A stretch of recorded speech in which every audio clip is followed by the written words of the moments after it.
Hello friends. So let's start with international relation. तो international relation का भी simultaneously मैं स्टार्ट कर दे रही हूँ एनवायरनमेंट के साथ, क्योंकि एनवायरनमेंट बड़ा है तो ये थोड़ा टाइम लग जाएगा, इसलिए इंटरनेशनल रिलेशन में स्टार्ट करते हैं। तो इंटरनेशनल रिलेशन में जो पहला टॉपिक है that is India and it's neighbourhood. तो इंडिया एंड इट्स नेबरहुड की बात कराएं तो इंडिया चाइना जो है सबसे इंपॉर्टेंट हो जाता है किसी भी जब हम नेबरहुड की बात करते हैं, क्योंकि चाइना की एग्रेसिव पॉलिसीज़ की वजह से।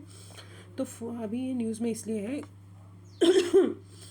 14 राउंड ऑफ टॉक्स जो है मतलब हुए हमारे इंडिया और चाइना के बीच, कि जो हमारा ईस्टर्न सेक्टर का जो स्टैंड ऑफ है उसको कैसे रिजॉल्व किया जाए, उसके लिए सॉल्यूशन कैसे फाइंड किया जाए। मोर ऑन न्यूज़ की बात करें तो टू साइड्स जो है एक जॉइंट स्टेटमेंट इशू किया उन्होंने, कि उन्होंने बोला कि एक कंसोलिडेट जो मतलब जो भी हमारे आउटकम्स हैं उनको कंसोलिडेट करेंगे और मतलब जो भी इश्यूज़ है उसको रिजॉल्व करेंगे। तो अब इंडिया चाइना बॉर्डर की अगर बात करें तो इंडिया चाइना बॉर्डर आपको पता है कि क्लियरली डिमार्केटेड नहीं है। और जो हमारी 3488 किलोमीटर की लेंथ है हमारे इंडिया चाइना बॉर्डर की, वो वहाँ पे कोई mutually agreed line of actual control नहीं है। ठीक है, तो ये हो गई हमारी लाइन ऑफ एक्चुअल कंट्रोल। तो लाइन ऑफ एक्चुअल कंट्रोल जो है म्यूचुअली एग्रीड नहीं है कि दोनों कंट्रीज़ जो है एग्री करें। अब चाइना जो है अपना जो लैंड बाउंड्री है वो 14 कंट्रीज़ के साथ शेयर करती है, बट इंडिया के साथ थर्ड मोस्ट जो उसका एरिया है शेयर करती है, मतलब जो लाइन है आफ्टर मंगोलिया एंड रशिया। अब बॉर्डर डिस्प्यूट की अगर बात करें इंडिया और चाइना के बीच, तो इंडिया और चाइना के बीच जो बॉर्डर डिस्प्यूट है वो 3 सेक्टर्स में डिवाइड है। पहला है वेस्टर्न सेक्टर, दूसरा है मिडिल सेक्टर और तीसरा है ईस्टर्न सेक्टर। अब वेस्टर्न सेक्टर की बात करें दैट इज़ वेस्टर्न सेक्टर। और वेस्टर्न सेक्टर में जो है जॉनसन लाइन कहा जाता है। क्या कहा जाता है? Johnson line. वेस्टर्न सेक्टर को जॉनसन लाइन। और वो 1860 में ब्रिटिशर्स ने प्रपोज़ की थी और उन्होंने बोला था कि जो अक्साई चीन है, हमारा जो अक्साई चीन है वो हमारे जम्मू कश्मीर का पार्ट है, जो हमारा प्रिंसली स्टेट था उस टाइम पे। पर चाइना जो है इसको एक्सेप्ट नहीं करता और चाइना बोलता है अक्साई चीन जो है वो मेरी लाइन है, अक्साई चीन जो है वो मेरे अंदर आएगा, और जॉनसन लाइन को एक्सेप्ट नहीं करता। तो जॉनसन लाइन किस सेक्टर को डिवाइड करता है? वेस्टर्न सेक्टर को। और अक्साई चीन जो है उस हिसाब से जम्मू एंड कश्मीर का पार्ट है, बट चाइना जो है उसको एक्सेप्ट नहीं करता है। मिडिल सेक्टर की बात करें तो मिडिल सेक्टर जो है वहाँ पे कोई भी डिस्प्यूट नहीं है और म्यूचुअली उन्होंने एग्री कर दिया है, अपना जो मैप है उसको एक्सचेंज किया है। अब ईस्टर्न सेक्टर की बात करें तो ईस्टर्न सेक्टर में मैकमोहन लाइन है, दैट इज अरुणाचल प्रदेश, ये रेड लाइन। तो ये ईस्टर्न सेक्टर में जो है इस लिए डिस्प्यूट है और उसको मैकमोहन लाइन बोलते हैं। ठीक है, अब मैप में अगर देखें तो अगर हम वेस्टर्न सेक्टर की बात करें जॉनसन लाइन की, तो अक्साई चेन देखिए ये वाला एरिया हो गया, और ये देपसांग, वेट अ सेकेंड, देखिए अक्साई चेन ये वाला एरिया है। ठीक है, ये लाइन ऑफ एक्चुअल कंट्रोल है। ठीक है, अब अगर बात करें तो ये जो देपसांग है ये चाइना बोलता है ये मेरा है, गलवान वैली मेरा है, गौरगा मेला है, हॉट स्प्रिंग मेरा है। ठीक है, तो चाइना इस टाइप से बोलता है। तो आपको जो मैप में याद करने की ज़रूरत है दैट इज देपसांग, आपको याद करना है कि ये नॉर्थ से साउदर्न में कैसे हमने अरेंज किया है। तो देपसांग आता है, फिर गलवान आती है, फिर हॉट स्प्रिंग आता है, फिर घोघरा आता है। ठीक है, तो ये आपको याद होना चाहिए। फिर अगर यहाँ पे बात करें तो यहाँ पे स्पोंगसो लेक जो है ये यहाँ पे अक्साई चीन वाले एरिया में आता है। ठीक है, फिर दौलत बेग ओल्डी जो है ये भी हमारा अक्साई चीन मतलब जो अक्साई चीन वाला रीजन है वहाँ पे आता है। फिर से सिक्किम की बात करें, चुम्बी वैली, ये है रेड कलर की जो चुम्बी वैली यहाँ पे लाइन बनी है दैट इज़ चुम्बी वैली। फिर नथुला उसी के नीचे आता है। अरुणाचल प्रदेश की बात करें तो गेलिंग हो गया, तवांग हो गया, कामेंग हो गया। तो ये सब चीज़ें जो इंपॉर्टेंट है आपको याद करने की। अब डिस्प्यूट की बात करें तो कैसे हमारा लाइन ऑफ एक्चुअल कंट्रोल जो है 5 एग्रीमेंट्स में साइन किया गया था इंडिया और चाइना के बीच। तो 1993 में maintenance of peace and tranquillity जो है लाइन ऑफ एक्चुअल कंट्रोल में बनाई गई। 1996 में एग्रीमेंट जो है बनाया गया on confidence building measures in the military field. 2005 में protocol on modalities for implementation of confidence building measures in the military field along the LAC। 2012 में agreement on the establishment of working mechanism for consultation and coordination on Indo China borders affairs. And 2013 में border defence cooperation agreement जो है वो बनाया गया।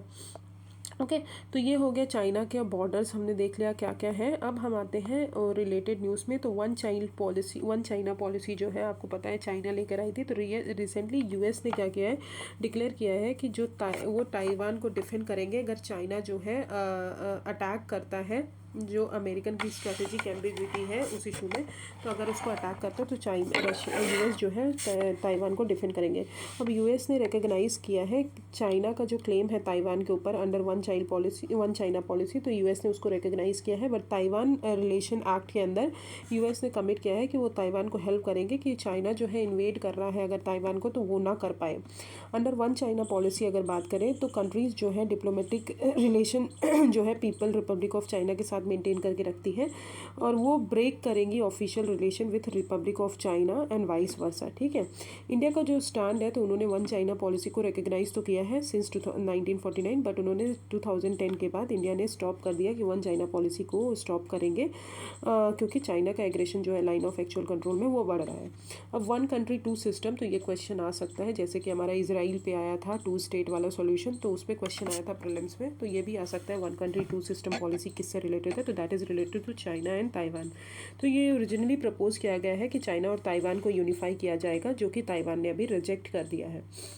ये idea रीसर्फेस किया गया, बट चाइना ने जब ब्रिटेन और पोर्टुगल के साथ टॉक स्टार्ट की, बातें स्टार्ट की, जो कि ब्रिटेन और पोर्टुगल थे, तो ब्रिटेन और पोर्टुगल हांगकांग मतलब ब्रिटेन हांगकांग को रन कर रहा था और पोर्टुगल मकाऊ को as a colonies. Under one country two system policy की अगर बात करें तो चाइना ने प्रपोज किया है हांगकांग और मकाऊ जो है डिफरेंट इकोनॉमिक और पॉलिटिकल सिस्टम है, बट वो चाइना के मेनलैंड के अंदर ही आते हैं while being a part of China.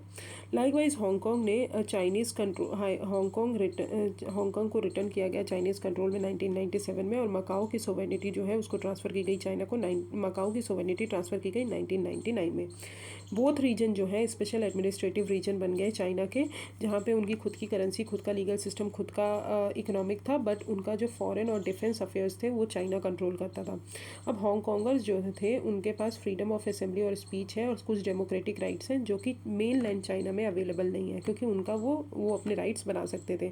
अब these freedoms are protected by basic law, जो कि मिनी कॉन्स्टिट्यूशन जो हमारे रिलेशनशिप हांगकांग और चाइना के बीच में गाइड करता है। तो ये हो गया वन कंट्री टू सिस्टम, जो इंपॉर्टेंट है आपको याद करना है, that is one country two system is related to what, and it is related to China and Taiwan issue.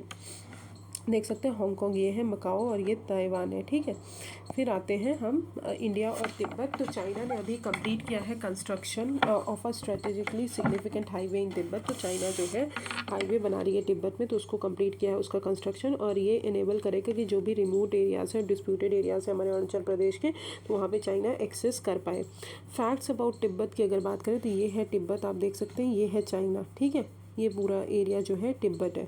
अब अगर बात करें तो often dubbed as Asia's water tower, Tibet glaciers जो है वो कहीं ना कहीं एशिया के मेजर जो रिवर्स है उनको फीड करता है।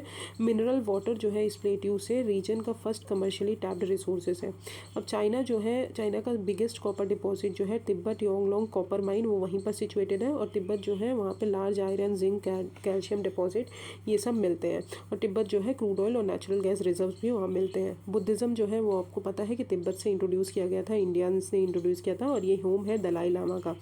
आफ्टर पंचशील एग्रीमेंट और the agreement on trade and intercourse between the Tibet region of China and India, India ने अपना एक्स्ट्रा टेरिटोरियल जो राइट्स थे उसको ख़त्म कर दिया तिब्बत पे, such as military Escorts, post officers, telegraph, और दस इंडिया ने एक्सेप्ट किया कि principal that Tibet constitute an integral part of China. तो इन तिब्बत जो है इंटीग्रल पार्ट ऑफ चाइना का है। अब 5 पंचशील एग्रीमेंट जो थे, तो हमको पीसफुल को एग्जिस्टेंस करना है, मतलब किसी के मारना वारना नहीं है, म्यूचुअल नॉन एग्रेशन करना है, मतलब म्यूचुअल जो है एग्रेसिव पॉलिसीज़ नहीं बनानी है, इक्वालिटी और म्यूचुअल बेनिफिट करना है कि दोनों को बेनिफिट हो, म्यूचुअल रिस्पेक्ट करना है हर एक दूसरे की टेरिटरी को, सोवेनिटी को, और म्यूचुअल नॉन इंटरफेरेंस करना है एक दूसरे के इंटरनल अफेयर्स पे। अब Tibet policy and support act of USA 2020, ये पिछली बार PT 365 में मैंने पढ़ाया था। तो Tibet policy and support act जो है वो कॉल करता है कि यूएस जो है अपना कॉन्सुलेट तिब्बत के मेन सिटी जो कि लासा है वहाँ पे खोल सकता है, जो कि एब्सोल्यूट राइट तिब्बतन्स को प्रोवाइड करेगा कि वो दलाई लामा का सक्सेसर जो है चुन सके, and the preservation of Tibet's environment. ये एक्नॉलेज करता है कि सेंट्रल तिब्बतन एडमिनिस्ट्रेशन जो है वो लेजिस्लेटिव इंस्टीट्यूशन, मतलब जो वो है कि वो एक लेजिस्लेटिव इंस्टीट्यूशन है जो हमारे तिब्बत डायस्पोरा जो पीपल है उनके एस्पिरेशंस को रिफ्लेक्ट करती है। तो ये हो गया हमारा Tibet. Now let's come to India and Bangladesh. India and Bangladesh की अगर बात करें तो द ईयर 2021 जो है अभी गोल्डन जुबली हुई है। इंडिया पाकिस्तान वॉर जो है हुआ था 1971 1971 में, और जिसके कारण हमारा बांग्लादेश बना था। तो इंडिया ये है और बांग्लादेश यहाँ पे है, ठीक है। तो इंडिया का जो है सबसे ज़्यादा जो लैंड बाउंड्री है वो किसके साथ शेयर कर सकता है, एरिया वाइज अगर बात करें तो बांग्लादेश के साथ सबसे ज़्यादा लैंड शेयर करता है इंडिया, ठीक है। अब इंडिया जो है one of the first country है जिसने रिकॉग्नाइज़ किया था कि बांग्लादेश हमारा एक इंडिपेंडेंट कंट्री है, और उसके साथ डिप्लोमेटिक रिलेशन इस्टेब्लिश किया था दिसंबर 1971 में। ट्रेड रिलेशंस की अगर बात करें तो बांग्लादेश जो है इंडिया का बिगेस्ट ट्रेडिंग पार्टनर है हमारे साउथ एशिया में। मिलिट्री कॉपरेशन की बात करें तो इनका आर्म फोर्सेस दोनों का कॉन्स्टिट्यूट कुछ एक्सरसाइजेस होती हैं जैसे संप्रति और मिलन, और $500 मिलियन लाइन क्रेडिट जो है वो बांग्लादेश को प्रोवाइड करता है डिफेंस इंपोर्ट्स के लिए। कनेक्टिविटी की बात करें तो ऑब्वियसली रेलवे लिंक कनेक्टिविटी है हल्दीबारा इन इंडिया और चिल्हाती बांग्लादेश में। तो चिल्हाती आप याद कर लीजिए बांग्लादेश में है क्योंकि आ सकता है क्वेश्चन। और अखूरा अगरतला रेल लिंक प्रोजेक्ट में वर्क कर रहे हैं, तो अखूरा अगरतला रेल लिंक प्रोजेक्ट किसके किसके बीच में, इंडिया और बांग्लादेश के बीच में। फिर BBIN भूटान बांग्लादेश नेपाल इंडिया का जो मोटर व्हीकल एक्ट है वो भी एक इम्पॉर्टेंट है, ठीक है। अभी बांग्लादेश ने परमिशन दे दी है इंडिया को कि इनलैंड रूट जो है और पोर्ट ऑफ चित्तौंगोंग और मोंगला पोर्ट जो है उसको यूज़ कर सकते हैं गुड के ट्रांसशिपमेंट के लिए। तो चित्तौंगोंग पोर्ट और मोंगला पोर्ट कहाँ पे है, बांग्लादेश में, तो ये भी इंपॉर्टेंट हो जाता है। बॉर्डर मैनेजमेंट की बात करें तो इंडिया जो है लॉन्गेस्ट बॉर्डर शेयर करता है बांग्लादेश के साथ, जो मैंने बता दिया। और रेटिफिकेशन जो है लैंड बाउंड्री एग्रीमेंट 2015 के और delimitation of maritime boundary bay of Bengal के 2015 में हुआ था, जिसके कारण बहुत पीसफुल एग्रीमेंट हुए थे बॉर्डर डिस्प्यूट के कारण। बॉर्डर जो डिस्प्यूट हो रहा था उसके लिए पीसफुल रिजोल्यूशन किया था। टूरिज्म की बात करें तो Bangladesh more than 35% of India's international medical patients को अकाउंट करता है, और मोर देन 50% इंडिया का रेवेन्यू जो है का मतलब देता है फ्रॉम मेडिकल टूरिज़्म। अब अगर बताएं कि इंडिया बांग्लादेश कौन कौन सी कंट्रीज़ को कौन कौन सी स्टेट को छूता है, तो आप याद रखिए वेस्ट बंगाल ये हो गया, ठीक है, आसाम हो गया, मेघालय हो गया, त्रिपुरा हो गया और मिज़ोरम हो गया, ठीक है। तो आसाम मेघालय त्रिपुरा मिज़ोरम, तो AMMT और वेस्ट बंगाल, ठीक है। असम मेघालय त्रिपुरा मिज़ोरम वेस्ट बंगाल 5 स्टेट को छूता है, असम मेघालय त्रिपुरा वेस्ट बंगाल मिज़ोरम, ठीक है। तो ये 5 स्टेट जो है हमारे बांग्लादेश को छूते हैं। फिर आते हैं India Bangladesh portal on Indian inland water transit and trade की बात करें तो अभी सेकेंड एनेंडनम जो है PIWTT में किया गया है, साइन किया गया है, जहाँ पे न्यू रूट्स जो है इंक्लूड किए गए हैं और डिक्लेरेशन किया गया है न्यू पोर्ट फॉर कॉल का। अब पोर्ट फॉर कॉल क्या होता है, पोर्ट ऑफ कॉल एक इंटरमीडिएट स्टॉप होता है बिटवीन जहाँ से हम शिप को जहाँ से जर्नी स्टार्ट होती है वहाँ से मतलब फॉर टेकिंग ऑन सप्लाईज और फ्यूल्स। PIWTT जो है ये साइन किया गया था 1972 में और रिन्यू किया गया 2015 में for 5 years, under which inland जो वेजल्स हैं एक कंट्री से वो ट्रांजिट करेंगे through specified routes of the other. फिर India Myanmar Thailand trilateral highway की बात करें तो ये ट्रांस बाउंड्री बॉर्डर कॉरिडोर है जो हमारे मोरे इन मणिपुर और माओ सोटू इन थाईलैंड में कनेक्ट करेगा। ग्रांट इन एड इनिशिएटिव है जो इंडिया ने दिया है as a part of Act East policy, और वो गेट ओपन करेंगे आसियान कंट्रीज़ के लिए कि वो भी हमारे ट्रेड और कॉमर्स को बूस्ट कर पाएँ। ये कंप्लीट होगा 2021 में ऐसा एक्सपेक्ट किया जा रहा है, और इंडिया ने प्रपोज किया कि हाईवे को एक्सटेंड करेंगे टू कंबोडिया, लाओस और वियतनाम। तो these are the 2 most important news जो आपको याद करने की ज़रूरत है। तो इसमें सबसे इंपॉर्टेंट चित्तौंगोंग पोर्ट और मोंगला पोर्ट बांग्लादेश में है, अखूरा अगरतला जो रेल लिंक प्रोजेक्ट है वो इंडिया और बांग्लादेश के बीच में है। BBIN के साथ मोटर व्हीकल एक्ट भी साइन किया गया है, चिल्हाती जो है वो बांग्लादेश में है, ठीक है।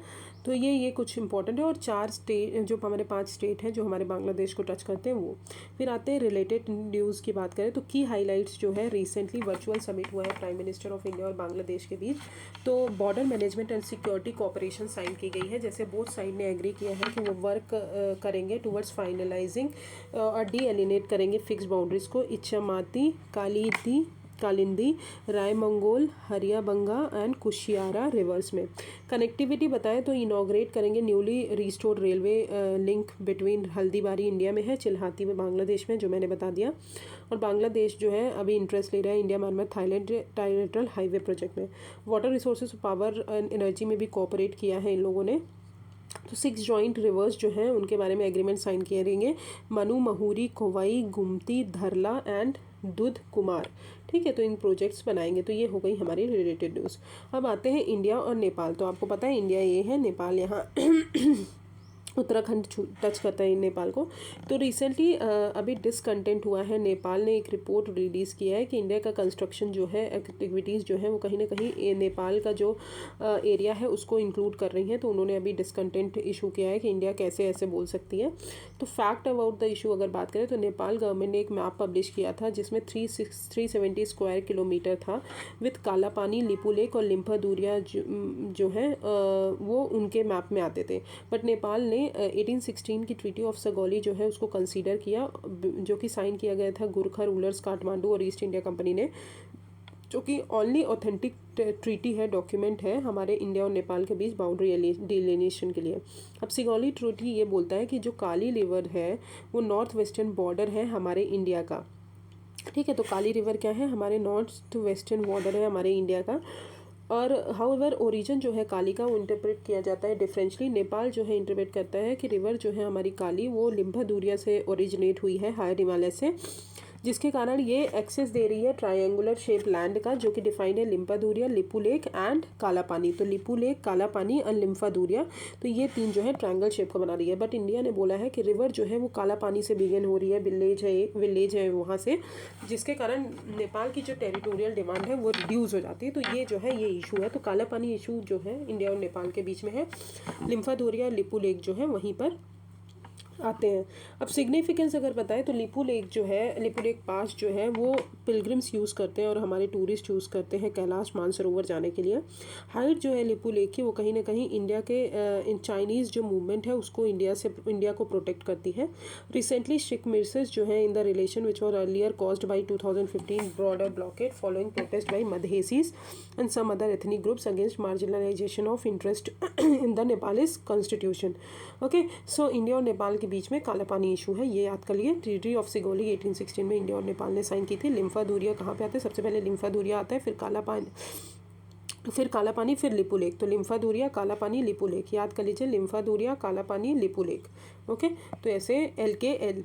ओके, फिर आते हैं इंडिया और भूटान। तो इंडिया और भूटान का रिलेशन देखते हैं। तो for the first time China ने भूटान ईस्टर्न सेक्टर को इंक्लूड किया है to the boundary dispute between the two countries, दो कंट्रीज़ के बीच में चाइना ने क्या किया है, भूटान का जो ईस्टर्न सेक्टर है, ईस्टर्न सेक्टर जो है उसको इंक्लूड कर लिया है अपने तरफ।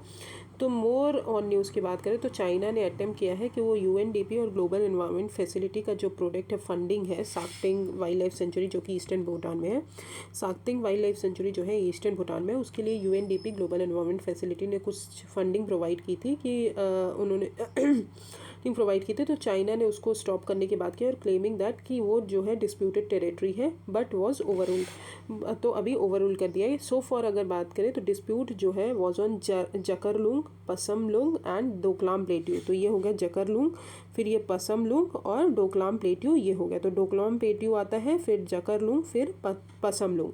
ठीक है, तो ये आप मैप में देख सकते हैं, ये इंपॉर्टेंट हो जाता है। जकरलुंग पसमलुंग कहाँ है, तो ये भूटान में है।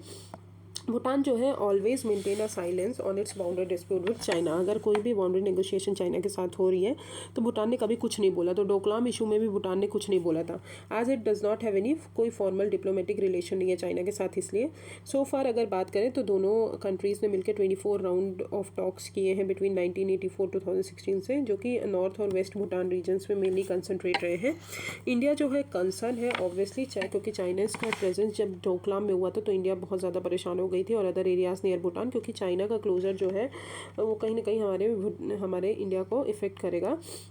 जैसे कि वल्नरेबल जो हमारे पॉइंट्स हैं, जैसे चिकन नेक्स हो गया, सिलीगुड़ी कॉरिडोर्स हो गया वहाँ पे, और भूटान जो है कहीं ना कहीं बफर सर्व करता है एज अ बफर इंडिया और चाइना के बीच।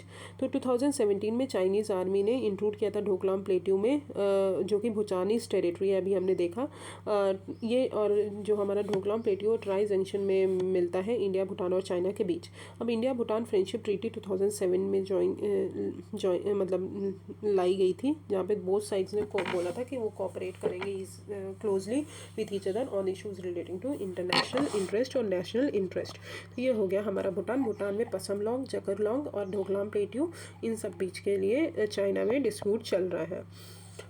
फिर आते हैं इंटर कंट्री रिवर डिस्प्यूट। तो रीसेंट फ्लडिंग जो हुई है नॉर्थ बिहार में, मिथिलांचल रीजन में, इंडिकेट करता है कि that flood control in Bihar it contingent upon inter governmental river basin cooperation between India and Nepal. India और नेपाल के बीच में कोऑपरेशन जो है कहीं ना कहीं कंटिंजेंट इशू हो रहा है। तो अब अगर बताएं तो यहाँ पे देख सकते हैं इंडिया और नेपाल के बीच में जो है कोशी ट्रीटी साइन की गई थी। ठीक है, इंडिया और नेपाल के बीच में कौन सी ट्रीटी? कोशी ट्रीटी 1954 में साइन की गई थी, जहाँ पे नेपाल ने एम्बैंकमेंट्स जो थे नेपाल में वो इस्टेब्लिश किया गया था और उसको मेनटेन किया जाएगा। फिर दूसरी है महाकाली ट्रीटी, जहाँ पे वाटर को शेयर किया जाएगा बाय द सेम नेम। ठीक है, तो इंडिया और नेपाल के बीच में कौन सी है?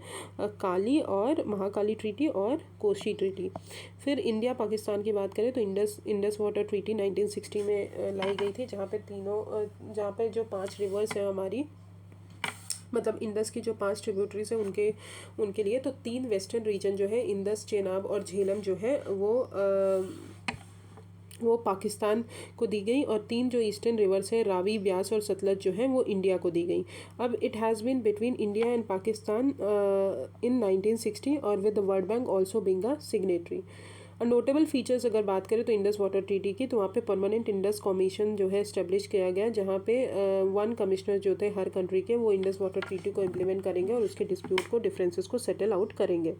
इंडिया चाइना की बात करें तो मेमोरेंडम ऑफ अंडरस्टैंडिंग लाई गई upon sharing of hydrological information of the river Brahmaputra and Sutlej. Expert level mechanism जो है वो भी डिस्कस किया गया इंटरेक्शन और कोऑपरेशन के लिए। इंडिया बांग्लादेश की बात करें तो गंगा ट्रीटी साइन की गई, जहाँ पे आप सरफेस वाटर को शेयर करेंगे एट द फरक्का बैरेज और near their mutual border. System of transmission of flood forecasting data जो है मेजर रिवर्स पे लाया गया, लाइक गंगा, तीस्ता, ब्रह्मपुत्र एंड बराक में during the monsoon season. India Bhutan की बात करें तो comprehensive scheme for establishment of hydrometeorological and flood forecasting network जो है on rivers common to India and Bhutan वो साइन किया गया, और जॉइंट ग्रुप ऑफ एक्सपर्ट जो है फ्लड मैनेजमेंट के लिए वो भी लाया गया।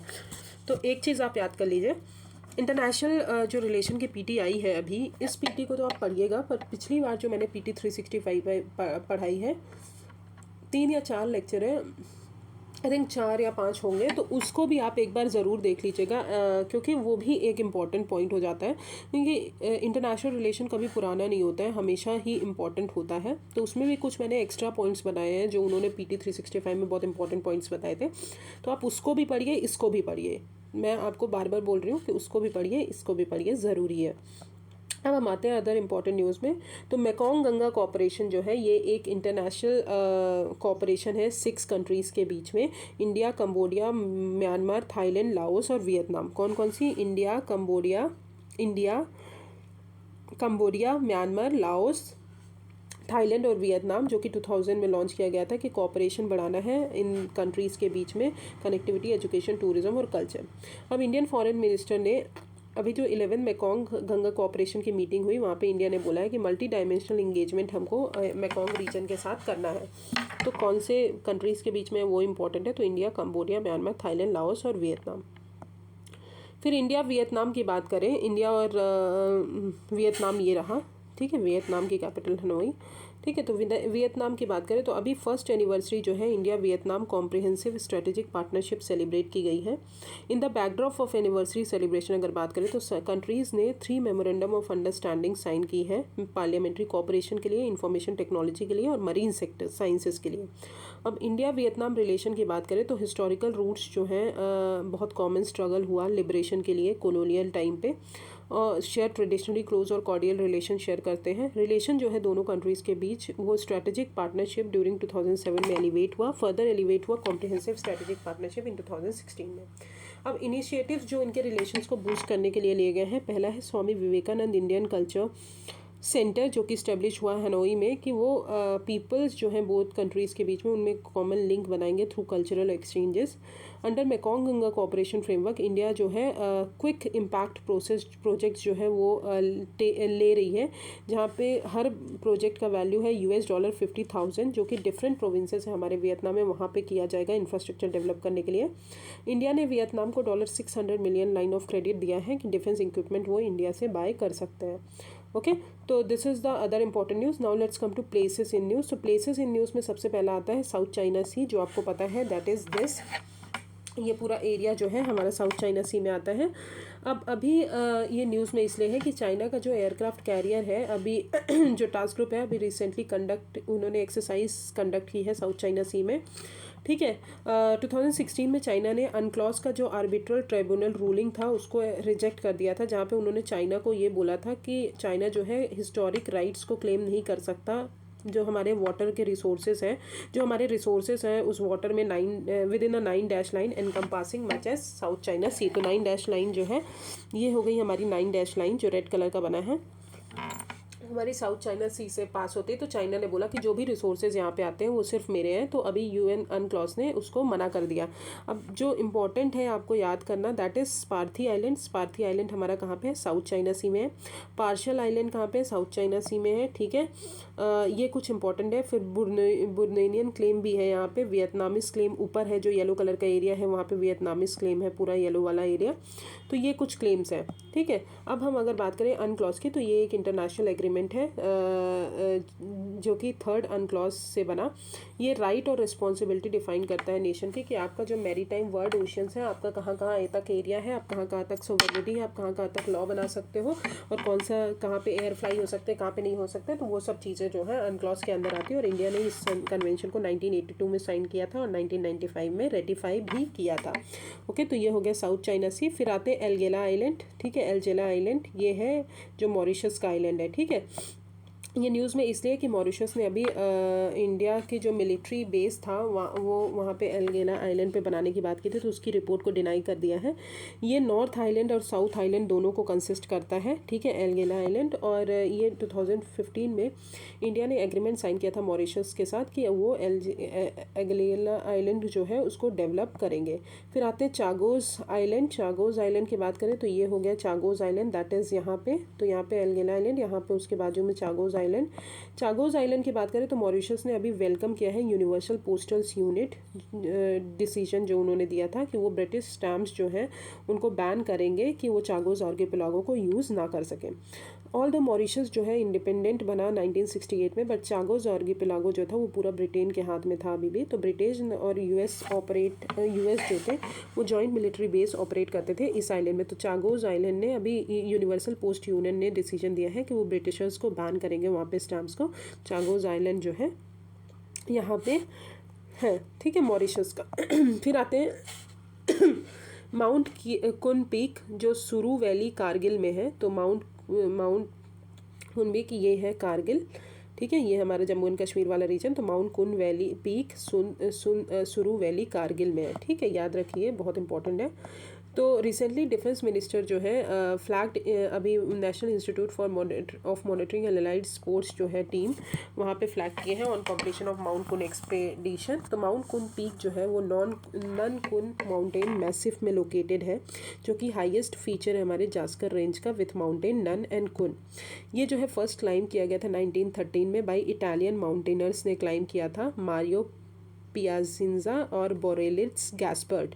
फिर आते हैं साक्तेंग रीजन जो कि भूटान में है। तो मैंने बताया साक्तेंग नेशनल पार्क के लिए मतलब उसके लिए बहुत ज़्यादा चाइना ने इशू क्रिएट किया है। तो China has laid claims to Bhutan eastern Sakteng region, जो कि Bhutan Sakteng wildlife sanctuary भी इंक्लूड करता है। तो ये वाला रीजन है ना।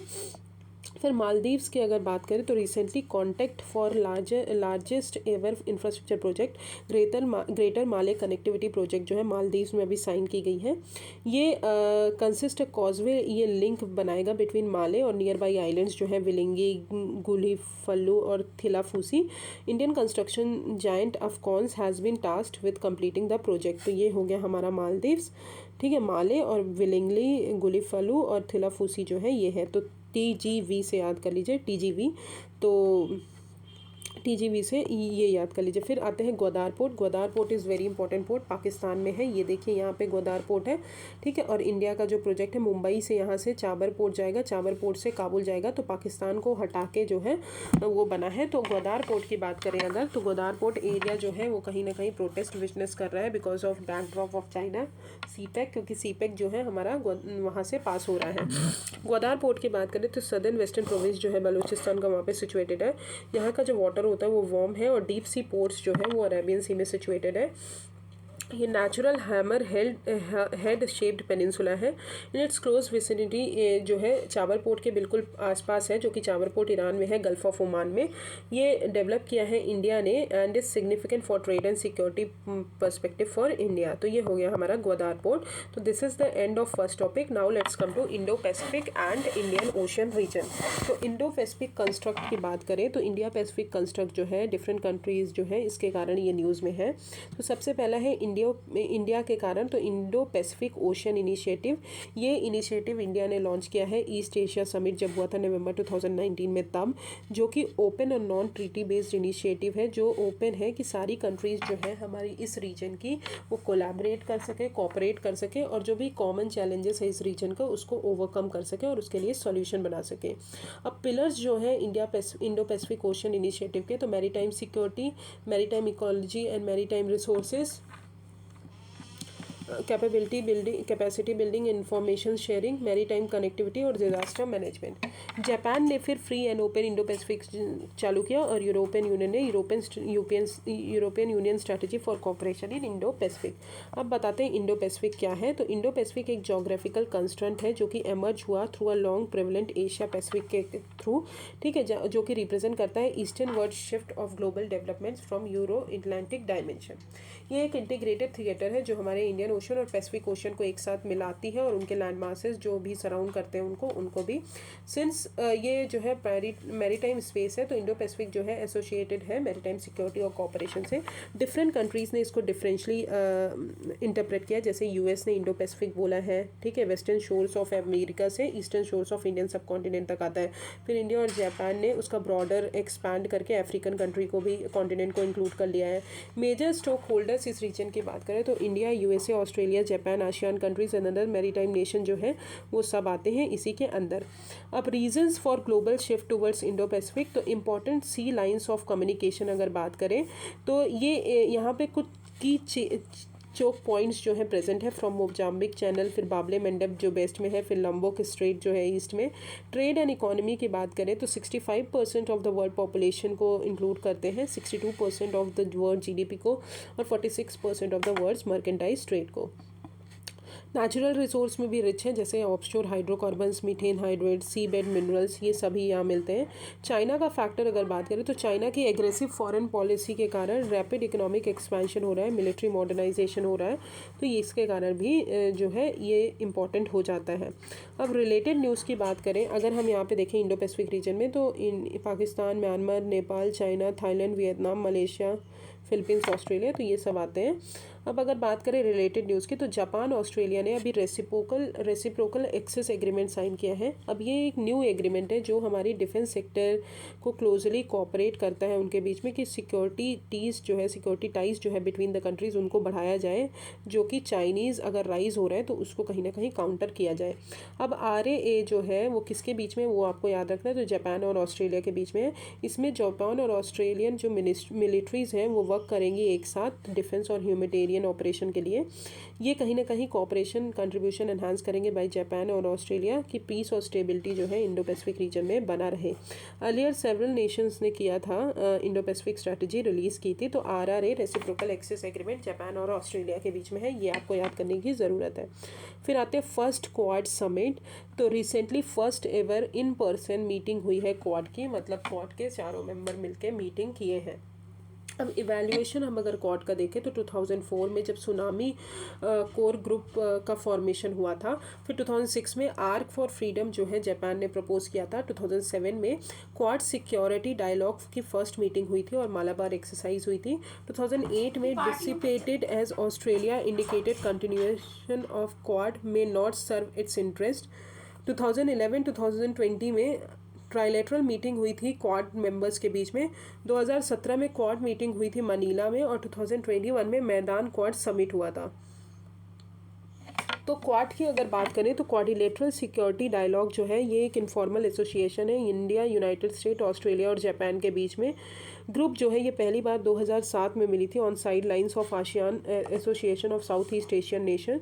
ये ओरिजिनेट हुआ था, इसका ओरिजिन जो है ट्रेस बैक किया जाता है कि एक्सरसाइज जब मालाबार हुई थी और 2004 की सुनामी हुई थी तब ले आया गया था, जब इंडिया ने कंडक्ट किया था relief and rescue operation for itself और नेबरिंग कंट्रीज़ के लिए। समिट जो है अनाउंस किया गया द की initiative to be taken by quad, जो भी क्वाड मेंबर्स हैं वो कुछ की इनिशिएटिव्स लेंगे। तो उन्होंने क्वाड इंफ्रास्ट्रक्चर कोऑर्डिनेशन ग्रुप को लॉन्च किया, जहाँ पे उन्होंने building on the G7 announcement of build back better world initiative G7 countries का है। आप प्लीज़ मुझे कमेंट सेक्शन में G7 कंट्रीज़ का नाम बताएंगे। और these group will rally expertise capacity influence to strengthen ongoing infrastructure initiatives in this region. फिर establish a clean hydrogen partnership to strengthen and reduce cost across all elements of clean hydrogen value chain. Climate adaptation, resilience और preparedness जो है Indo Pacific को उसको enhance करना है। Semiconductor supply chain initiative launch करना है और common approach to emerging economies, cyber security और क्लाइमेट चेंज के जो भी चैलेंजेस हैं उनको एड्रेस करना है। अब आते हैं अदर इम्पॉर्टेंट न्यूज़। तो सप्लाई चेन रेजिलियंस इनिशिएटिव, तो रिसेंटली ट्रेड मिनिस्टर जो है इंडिया, ऑस्ट्रेलिया और जापान के, उन्होंने एक इनिशिएटिव लॉन्च किया है, that is supply chain resilience initiative. किसने लॉन्च किया है? इंडिया, ऑस्ट्रेलिया और जापान ने। क्वाड कंट्रीज़ में यूएस को हटाने के बाद इंडिया, ऑस्ट्रेलिया, जापान ने साइन किया है।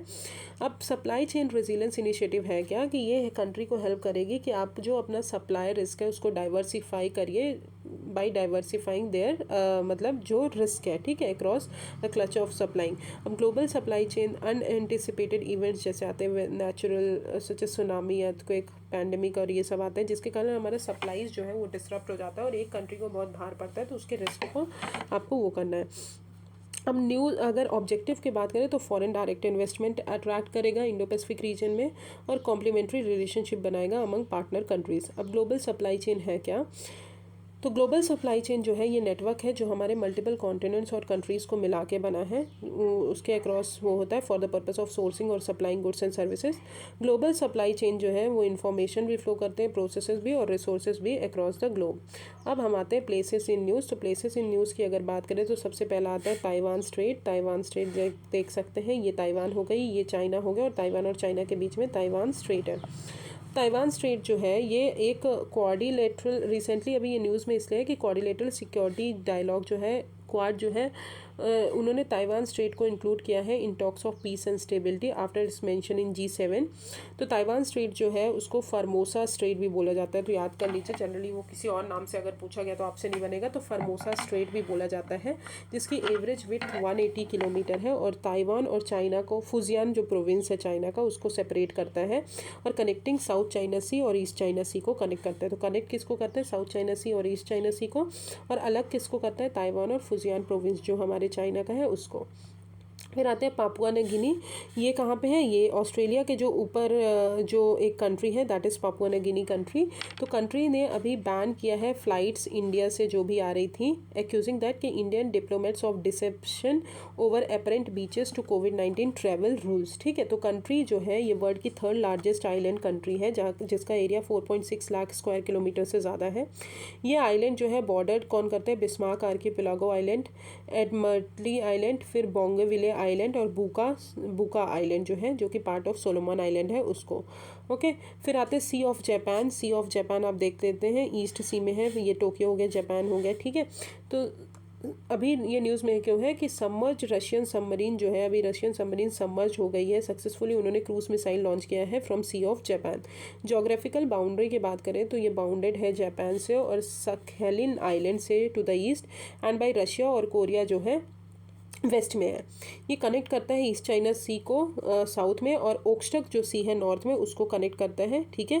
तो ये याद कर लीजिए। और इम्पोर्टेंट कॉन्फ्लिक्ट जो है, जापानीज़ जो है, जापान जो है वो क्लेम कर रही है रशियन हेल्ड सदर्न कुरिलीस आइलैंड जो है वो रशिया अभी हेल्ड करती है, तो वो जापान बोल रही है कि वो मेरा है बास, ठीक है, और which Tokyo refers to a northern territories.